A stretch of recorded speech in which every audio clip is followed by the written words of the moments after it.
In August 2017, Prince Philip, the Duke of Edinburgh, completed the last of more than 22,000 public engagements.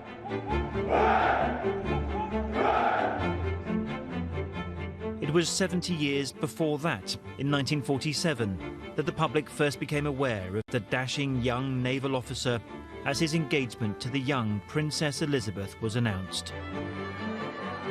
He was Britain's longest-serving royal consort, walking 2 steps behind the Queen, on a relentless round of royal duties. He was president or patron of more than 800 charities and organisations.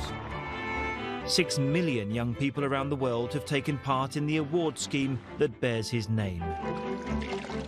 And on the distant Pacific island of Tanna, islanders even consider him a god and revere photographs of him. Most of us knew him simply as the husband of the Queen, the father of the heir to the throne, Prince Charles.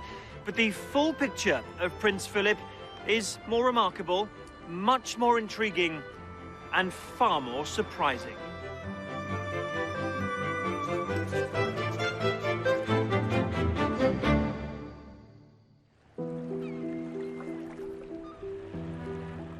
Copenhagen, Denmark. Prince Philip's unexpected march to the heart of the British royal family has its origins here in a surprising twist of fate.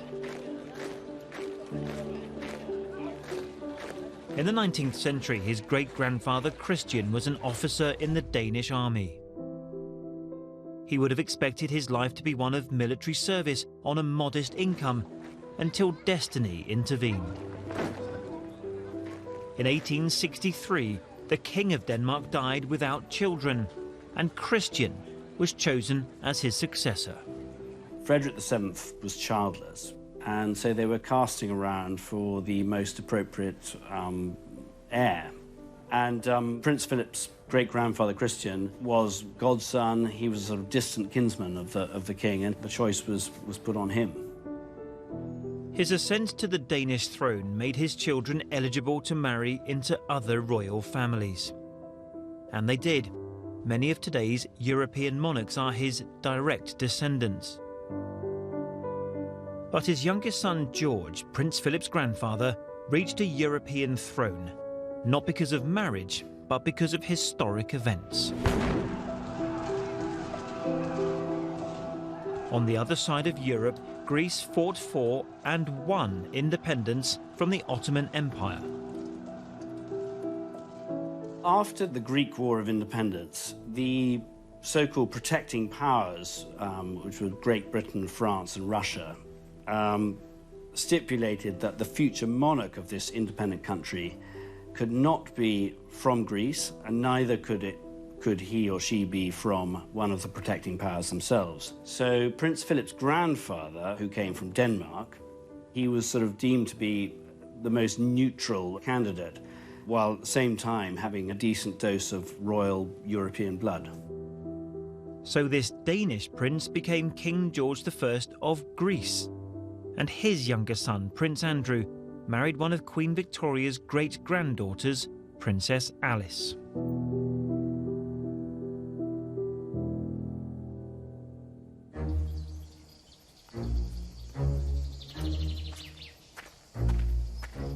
In 1921, they were living here on Corfu,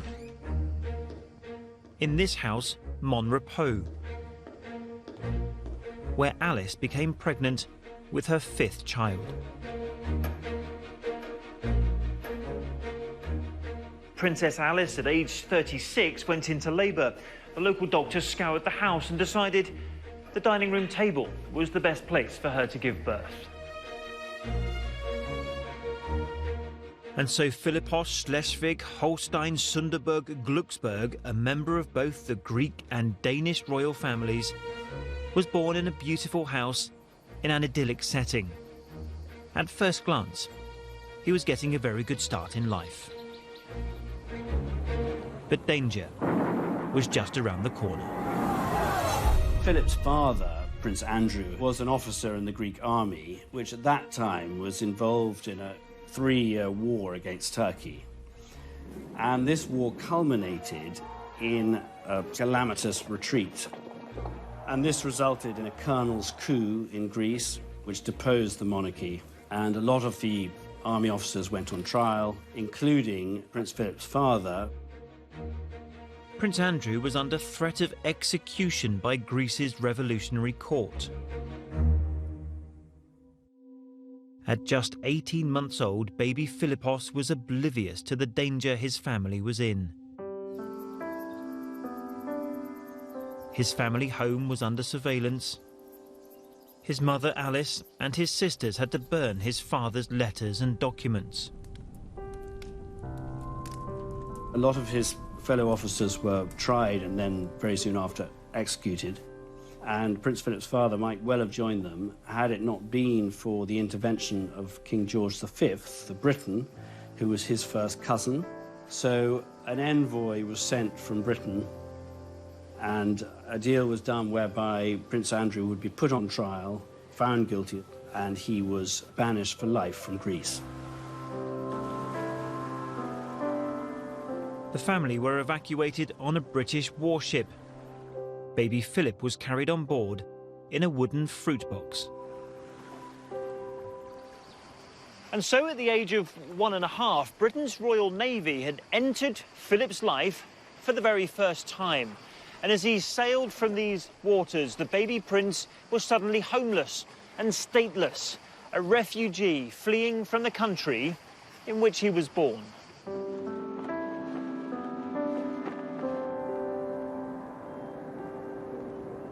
Displaced and dispossessed, Philip's family were dependent on relatives.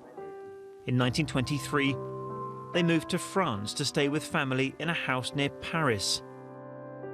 Philip was sent to the American school. Certainly when he first went to school, he was asked, what he was called, and he said, I'm called Philip. And they said, well, you must have another name. What do you mean, just Philip? And so eventually he said rather, shyly and reluctantly, well, I suppose I'm Philip of Greece. And of course that was sort of probably met by, a certain amount of bemusement as well. His memories of his life in Paris in the 1920s were good ones. It was a normal family life as far as I was concerned, he said. I went to school, I wasn't the least bit aware of the fact that I was in any way different from the others. It's true that I had this title of prince, but it's surprising how you can live it down. But in 1930, aged 9, normal family life ended. Philip's mother, Alice, suffered a nervous breakdown. She was diagnosed with schizophrenia and committed to a sanatorium in Switzerland. Prince Philip and his sisters were all taken out for the day, leaving their mother. While they were away, the doorbell rang, these men arrived, and they tried to take her willingly, and she wouldn't go, so she was basically injected with a sedative and then bundled into the car and driven south to Lake Constance, where she was put in this sort of secure asylum. Initially, Philip was able to visit his mother, but as she was moved between different institutions, he lost contact with her. She completely vanished from his life between the ages of sort of 10 and 15. And meanwhile, Prince Philip's father went off to live on the French Riviera with his mistress. Prince Philip's sisters were all more or less grown up by that stage, and they were soon married to German princes. So Prince Philip was really the one who was the main victim of all this. Between 1930 and 1931, all 4 of Philip's sisters married German aristocrats and moved to Germany. I think the father figure was very intermittent and then went. And his mother struggled at that stage. It was a nomadic lifestyle, which must have been really quite difficult, because he was that much younger than his sisters. So it was almost as if it was just a part of the baggage that went along with the moves. So he had friends elsewhere. Funny enough, I've met them since, where he And when he went to prep school and places, you know, who took him in the holidays, because he had nowhere else to go, literally.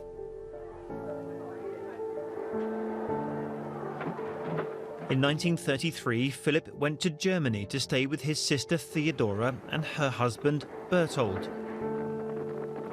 Berthold's father had established an elite school with the pioneering educationalist Kurt Hahn.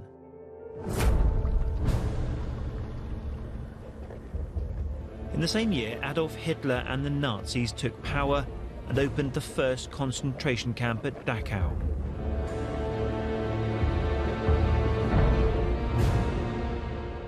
Kurt Hahn was Jewish and had publicly criticized the Nazis.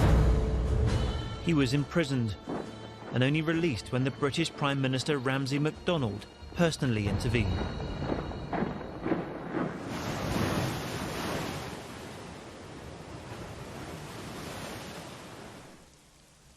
Hahn fled to the UK, where he founded a new school in the north of Scotland, Gordonston.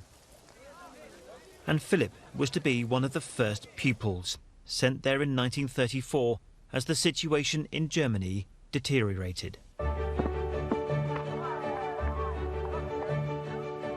Kurt Hahn's ideas were modern and progressive for their time.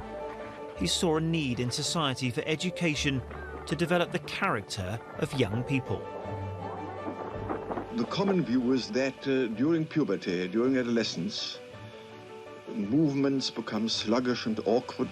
Coordination of physical and mental efforts is lost. And altogether there's a dimness in puberty, a malaise, which has been accepted almost as a dogma. Hahn's educational ethos emphasized fitness, expeditions, manual skills, and public service, using the nearby hills and rivers as additional classrooms. The aim was to build teamwork and train both the mind and body. Seamanship was one of the main parts of the curriculum, and Hahn said, "My best schoolmaster is the Murray Firth."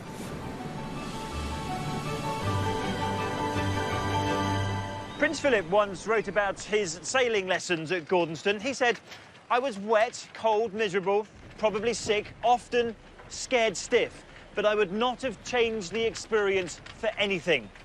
In any case, he said, the discomfort was far outweighed by the moments of intense happiness and excitement. In 1937, Kurt Hahn had to break some terrible news to Philip. His sister Cecile and her family had been killed in a plane crash. He did not break down, noted Hahn. His sorrow was that of a man.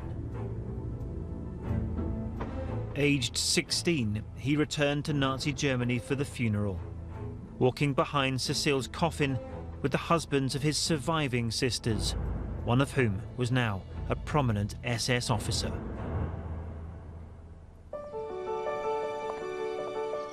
Back at Gordonston, Philip rose to become guardian or head boy. He'd had an unsettled childhood, only seeing his parents very rarely after the age of 9. But at Gordonston, he grew up and enjoyed his time there. The headmaster, Kurt Hahn, writes about the pupil he just calls Philip. When Philip came to Gordonston, he says, his marked trait was his undefeatable spirit. His laughter was heard everywhere. But he also comments in here about Prince Philip's character. At times, he wrote, he gave way to intolerance and impatience. He got into a fair number of scrapes through recklessness and wildness. But he notes this, he was often naughty, never nasty. That's probably why Gordonston had such an impact. That, I suppose, was his bit of good luck, was to be involved with Kurt Hahn at that stage in his life. He was a very remarkable individual.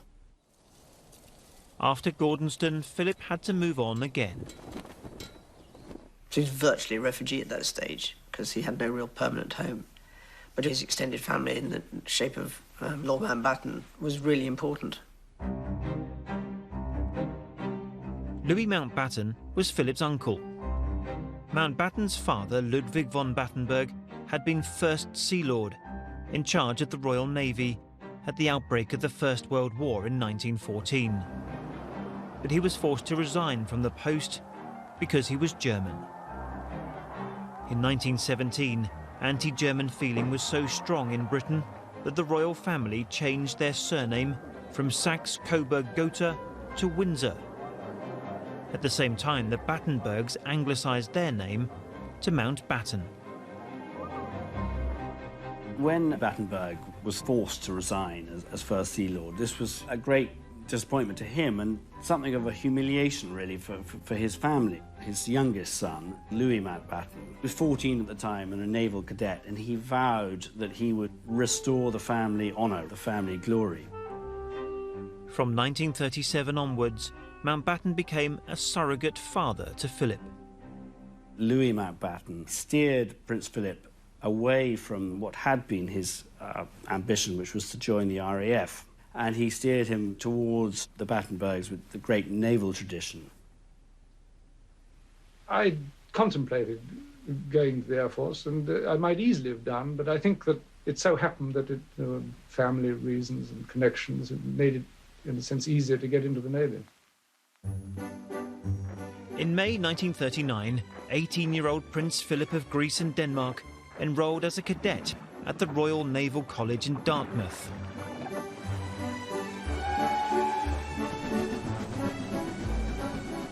Two months later, Mountbatten arranged for King George VI and his family to visit the college. He invited his nephew onto the royal yacht, the V&A, to socialise with the young princesses Margaret and Elizabeth. Philip accompanied us and dined on board, said Mountbatten in his diary of that day on the River Dart. The following day he wrote, Philip came back aboard the V&A for tea and was a great success with the children. Mountbatten also arranged for him to look after the princesses on shore. Louis Mountbatten was absolutely instrumental in making sure that the young princesses, in particular Princess Elizabeth, spent time with his 18-year-old handsome nephew. Marion Crawford, known as Crawfie, was governess to Elizabeth, then nicknamed Lilibet by her family. She wrote an account of the impression Philip had made here at Dartmouth. A fair-haired boy, rather like a Viking, with a sharp face and piercing blue eyes. He was good-looking, she said, though rather offhand in his manner. He said, let's go to the tennis courts and have some real fun, jumping the nets. Crawfie continued, I thought he showed off a good deal, but the little girls were much impressed. Lilibet said, how good he is, Crawfie! How high he can jump! She never took her eyes off him the entire time. But Elizabeth would not be able to see Philip again for some time, because 5 weeks later, Britain was at war.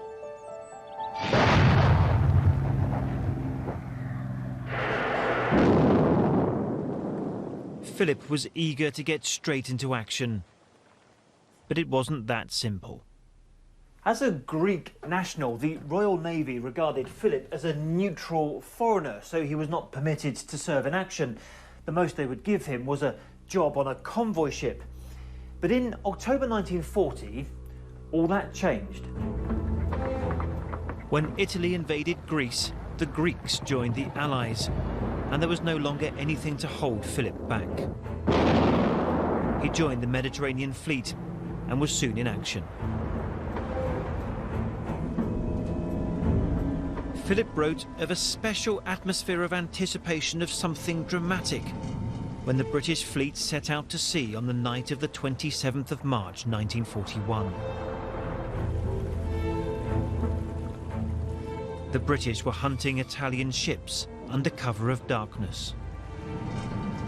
Philip, then a 19-year-old midshipman, was in charge of the searchlight on board the battleship HMS Valiant. Unable to see the enemy at night, the Valiant used a radio direction finder which located an echo from an Italian ship. Philip quickly pointed his searchlight towards the echo and turned it on. The valiant gunners opened fire.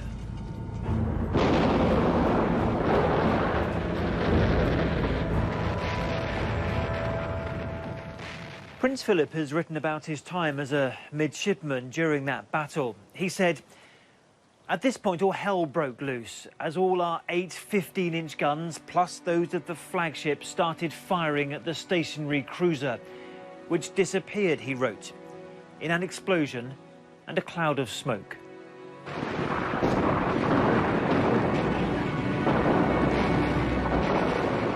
Philip was mentioned in dispatches and rose through the ranks. In July 1943, the Allies invaded Sicily. Out at sea, broadside after broadside was fired at the coastal batteries. 22-year-old Philip was now a first lieutenant on the destroyer HMS Wallis. On a night patrol, he hoped the darkness would provide protection from enemy attack. But a German plane spotted the ship's wake and dropped a bomb, causing damage. Having completed one bombing run, the plane circled for another attack. The crew of the Wallis realised their ship was vulnerable and that they were all in danger of losing their lives. But the first lieutenant came up with a cunning plan. Philip used a distraction tactic. He got the crew to quickly build a makeshift raft and set fire to it. In the darkness, as it drifted away, the Germans thought the smoke and flames were coming from the ship they'd just hit, and bombed the decoy instead.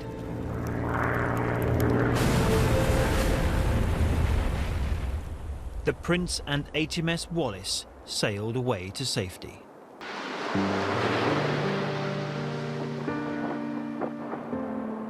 At sea and at war, Philip couldn't see his mother, who was now living in Greece, his sisters in Germany, or his father, who was living in Monte Carlo with his mistress. In December 1944, he received a message about his father from his uncle Mountbatten. So shocked and grieved to hear of the death of your father, and send you all my heartfelt sympathy. Following has been received from your mother. Embrace you tenderly in joint sorrow. After the war, he visited Monte Carlo to pick up his father's effects. Alongside debts of £17,500, they included a gold signet ring, which he wore from that day on. Louis Mountbatten, who was known to friends and family as Dickie, continued to fill the void left by Philip's father, as the prince himself remarked. "I don't think anybody thinks I had a father," Philip said. "Most people think that Dickie's my father anyway." Mountbatten also encouraged Philip's relationship with Elizabeth. The princess had come of age during the war and trained as a driver and mechanic. When the war was over, Philip was able to see Elizabeth regularly. Philip was keen on Elizabeth, but didn't always welcome his uncle's interest. He wrote to him in September 1945. Please, I beg you, not too much advice in an affair of the heart, or I shall be forced to do the wooing by proxy.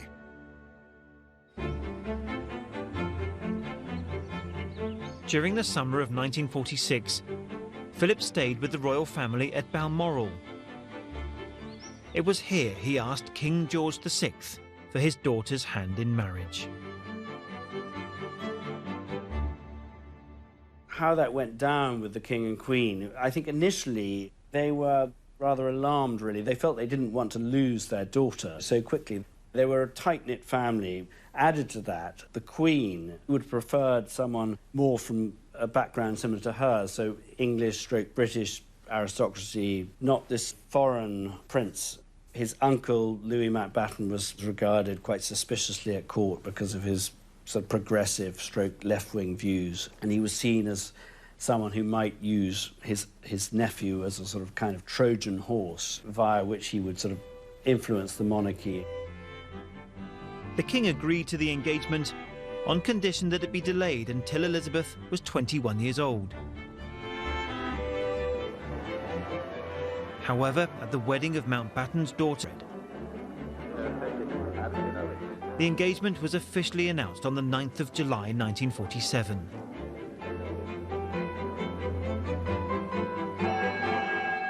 Getting married to a princess wasn't going to be straightforward.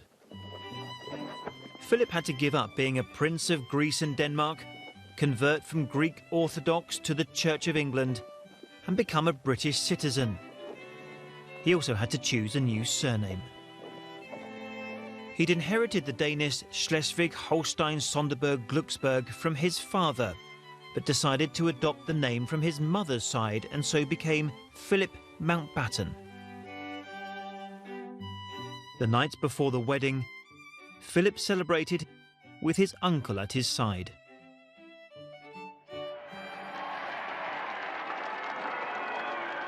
On the 20th of November 1947, the couple married at Westminster Abbey. The ceremony was broadcast to more than 200 million people around the world. His mother Alice had made a recovery and attended the wedding. But his sisters, who married German princes, some of whom fought against Britain in World War II, were not invited. The king bestowed the style Royal Highness on Philip and gave him the title the Duke of Edinburgh.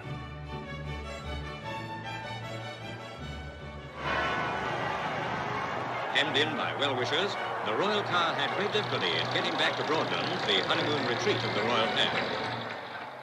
After the honeymoon, Philip continued his naval career. In 1948, they had their first child, Prince Charles. The crowd are pressed close up to the palace railings, and every now and again a cheer goes up and the crowd start to chant, "We want Philip."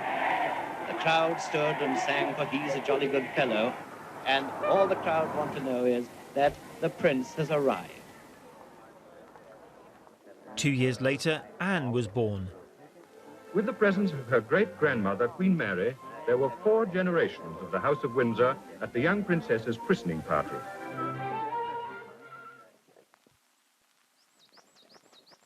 He was promoted to lieutenant reigning monarch. Crowds lined the streets to cheer on the young queen and her consort. 3/4 of the population of Australia were estimated to have seen them. As the new head of the Commonwealth, the Queen aimed to visit as much of it as possible. To do that would require a special means of transport.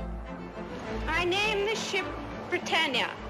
I wish success to her and to all who sail in her.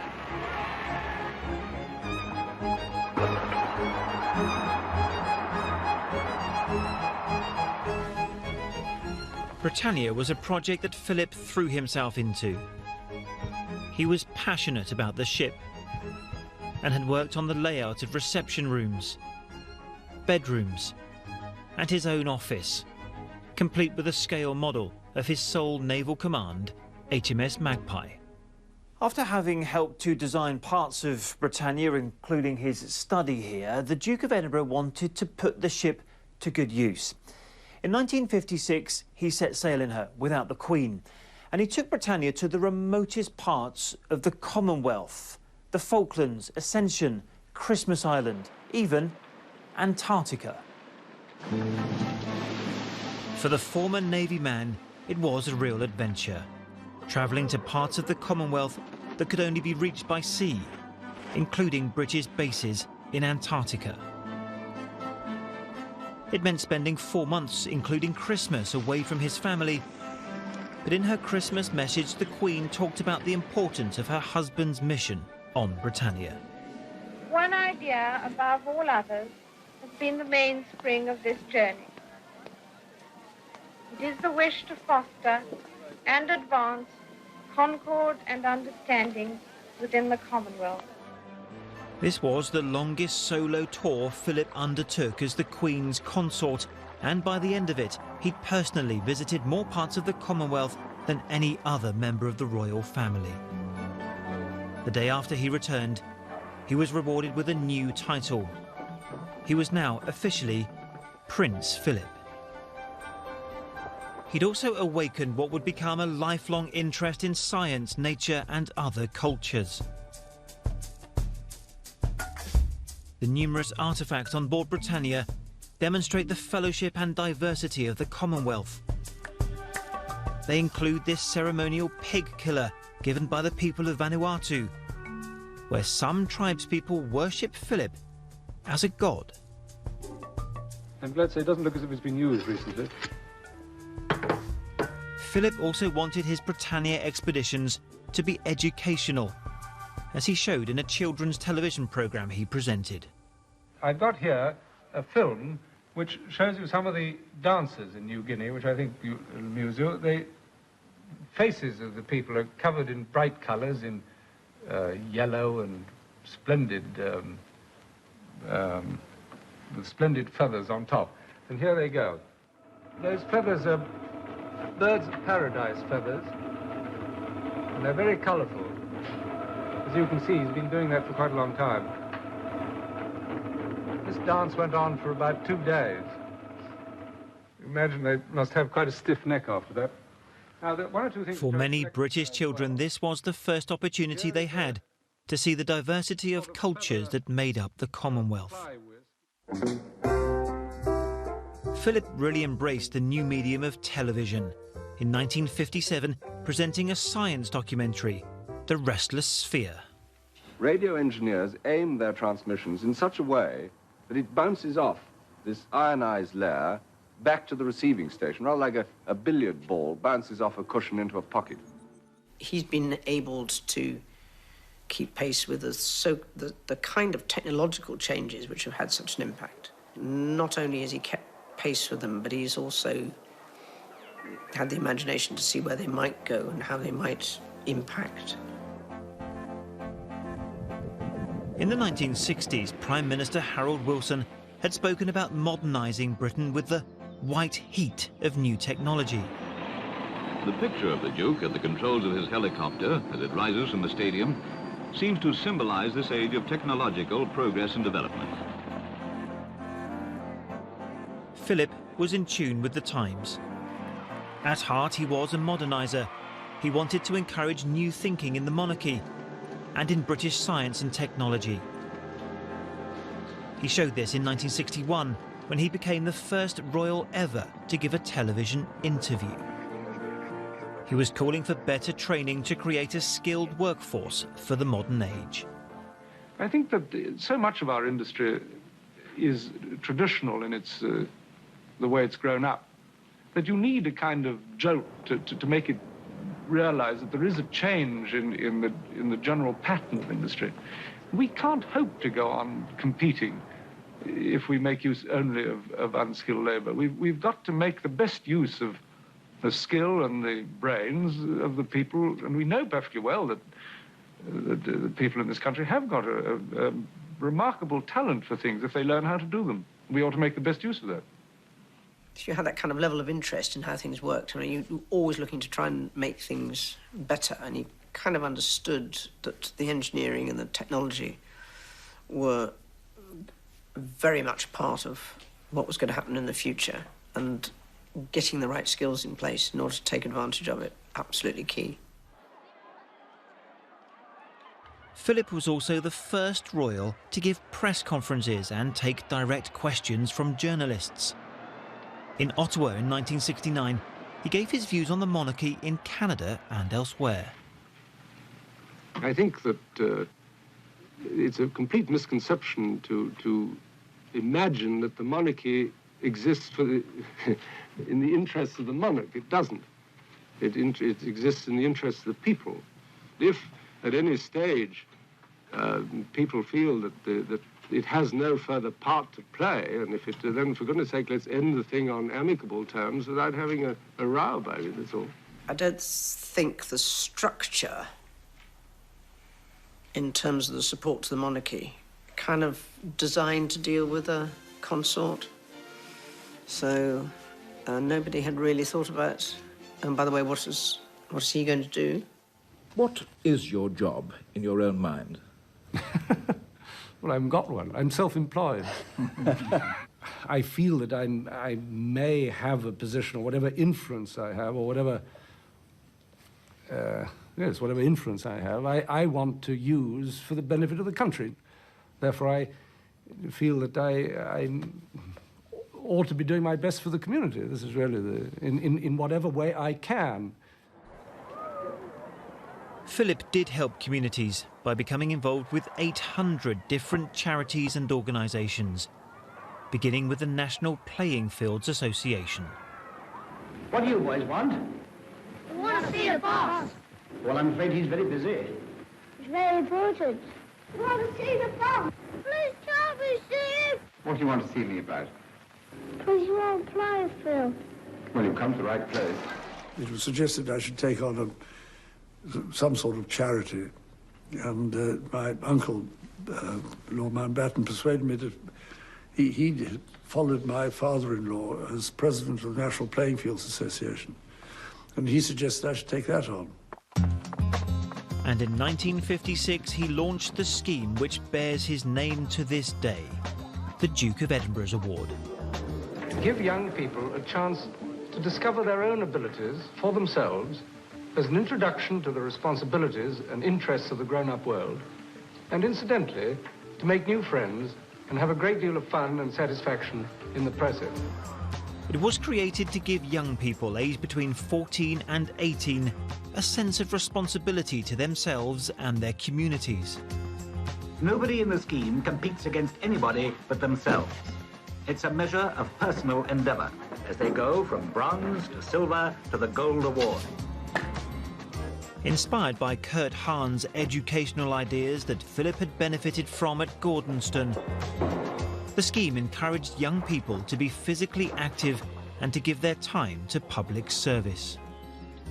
Now, under guidance from Swansea University scientists, eager volunteers are transforming the landscape. Now, a new green life is taking root.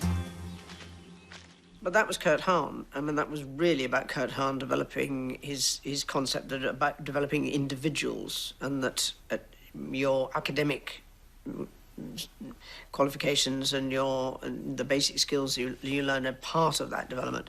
But you have to learn to be a broader person as well, and that's continued. I'd go so far as to say that a great proportion of the lads who get themselves into trouble with the police could become our best citizens if they could find an outlet for their enterprise in something rather more useful than crime, and fix their loyalty on something more worthwhile than the gang.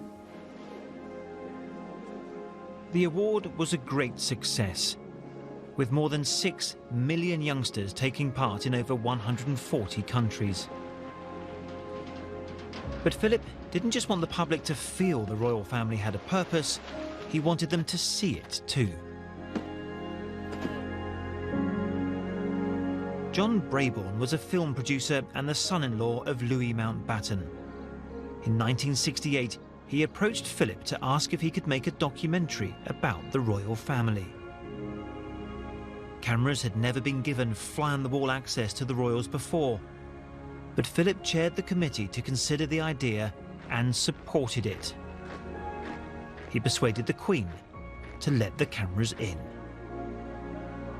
On the 21st of June 1969, people turning on their televisions saw behind the scenes at the palace as the royals talked candidly for the cameras in a way that Philip saw the film as a way to present the royal family as a family. Oh, why have you done that? And himself as a normal father, cooking sausages on a barbecue. I don't think it was his idea. I think he thought it was worth trying. I don't know that he'd ever really enjoyed the concept of making films and being involved in the media with that much enjoyment. You've got a better device.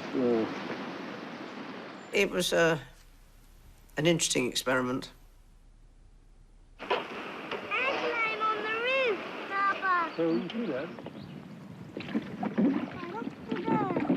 Bye.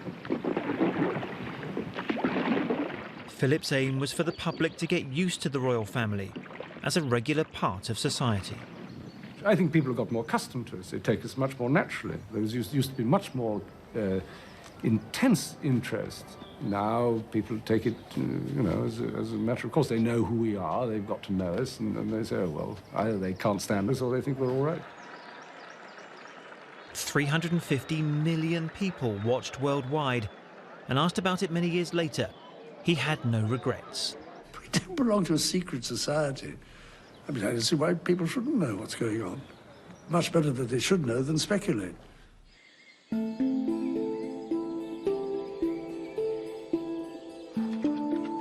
His other great mission was the conservation of endangered species around the globe.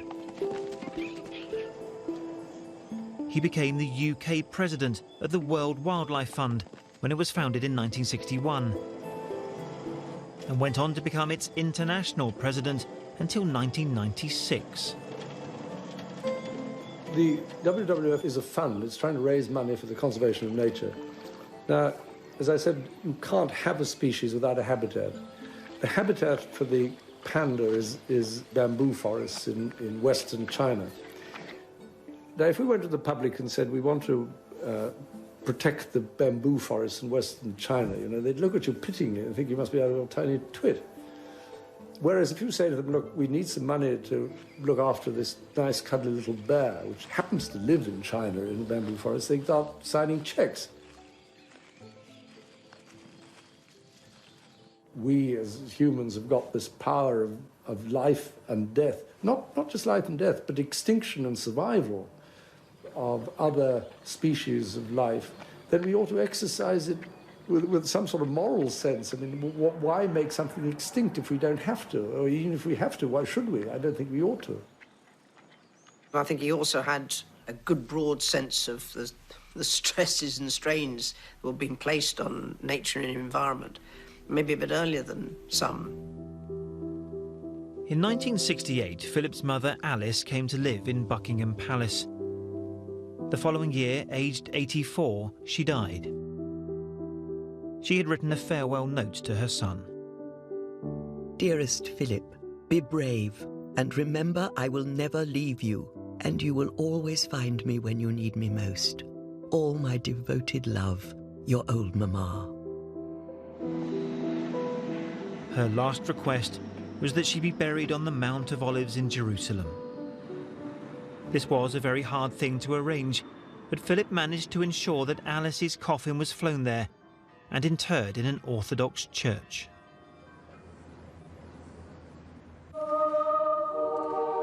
During World War II, at great personal risk, Alice hid a Jewish family in her flat in Nazi-occupied Greece. As a result, Israel posthumously conferred its highest award on her. In 1993, Philip travelled to Jerusalem to accept the award on her behalf. She was a person with a deep religious faith, and she would have considered it to be perfectly natural human reaction to fellow beings in distress. His uncle, Louis Mountbatten, was a friend and mentor, and a man who'd acted very much as a father figure while his own parents were absent.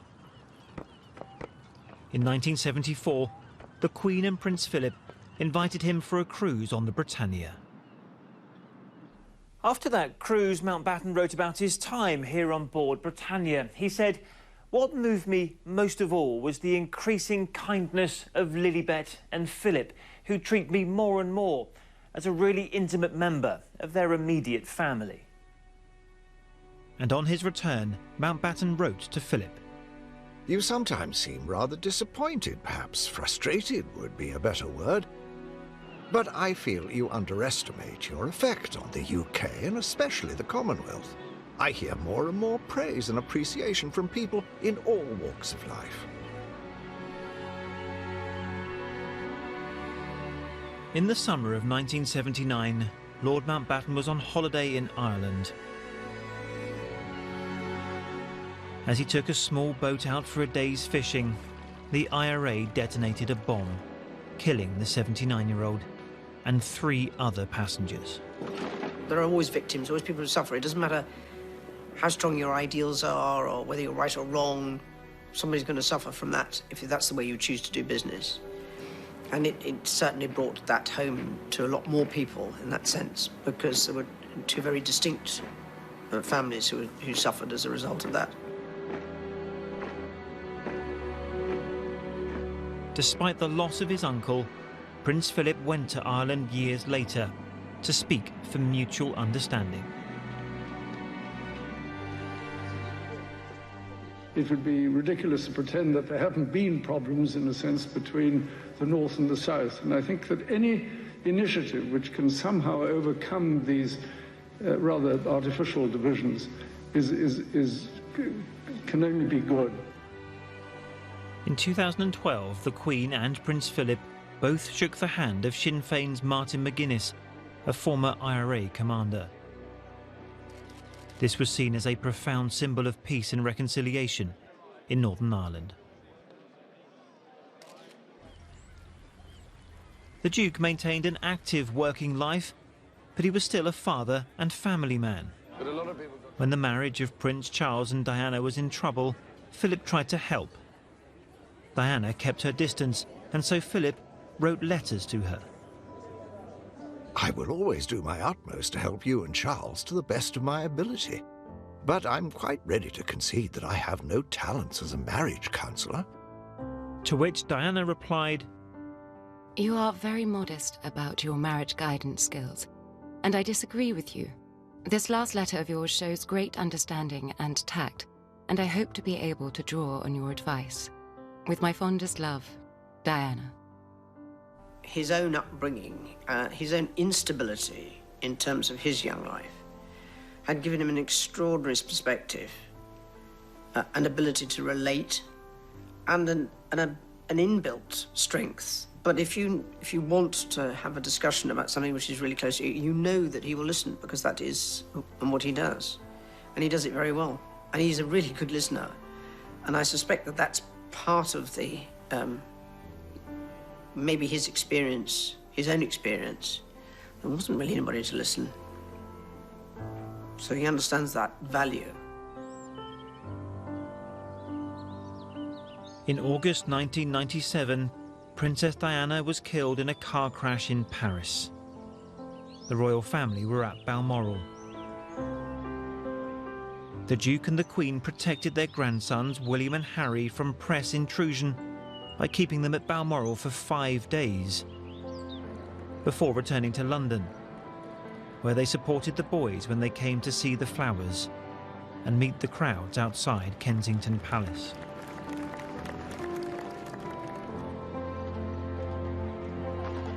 At the funeral, William was not sure that he would be able to walk behind his mother's coffin. It was a question of, if you'll do it, I'll do it. And that was him as a grandfather saying, if that's what you want to do, and if you want me to be there, I will be there. Philip stayed by William's side throughout the walk and supported him.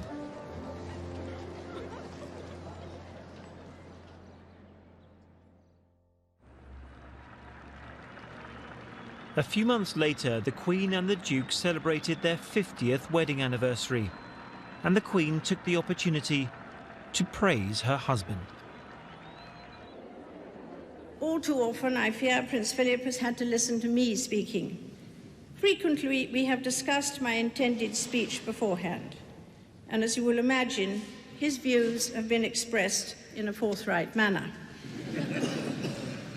He is someone who doesn't take easily to compliments, but he has quite simply been my strength and stay all these years. From the very outset, I think he was extremely valuable as the foil for his wife. This monarch who is indisputably, the finest monarch that this country has ever had. Without Prince Philip at her side and supporting her as this confidence-giving consort, there's no way she would have been able to reign in the way that she did. He grew into the role. He was his own man. That always makes me laugh when you read in the newspapers that people would have been prepared for this. I don't think so. It didn't happen.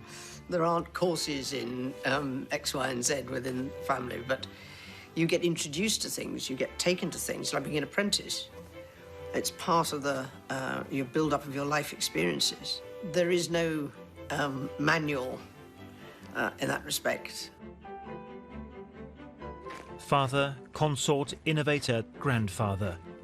In Prince Philip's royal life, he has left his own indelible mark.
Protecting powers, which were Great Britain, France and Russia, stipulated that the future monarch of this independent country could not be from Greece, and neither could he or she be from one of the protecting powers themselves. So Prince Philip's grandfather, who came from Denmark, he was sort of deemed to be the most neutral candidate, while at the same time having a decent dose of royal European blood.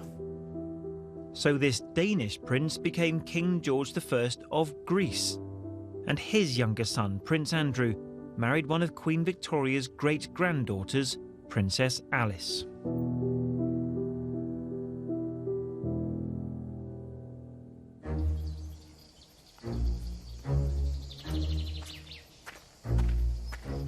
In 1921, they were living here on Corfu.